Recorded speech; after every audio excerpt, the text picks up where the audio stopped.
এটা হলো রাম ওরফে চিট্টি বাবু, যাকে এক সাপ কামড়ে দিয়েছিল এবং এখন সে সেই সাপের উপর প্রতিশোধ নিতে চায়। সে যখনই সাপ মারতে যায় তখনই সাপকে আর খুঁজে পায় না, কিন্তু তার বদলে সবসময় অন্য কিছুই জুটে।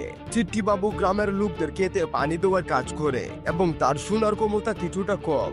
এটা হলো রঙ্গমা, যার ইঞ্জিন ব্যবহার করে চিট্টি বাবু খেতে পানি দেয়। চিট্টি বাবু রঙ্গমা আন্টির কাছে এসে তাকে একটা ঘড়ি দেয় এবং তার বদলে টাকা চায়। রঙ্গমা আন্টি তাকে সেই ঘড়ি পরে নিতে বলে এবং বদলে 100 টাকার একটা নোট দেয়। এটা হলো গ্রামের প্রেসিডেন্ট, যে গত 30 বছর ধরে টানা বুটে জিতেছে। তার বাইরের সামনে দিয়ে কেউ জুতা পায়ে হেঁটে যায় না।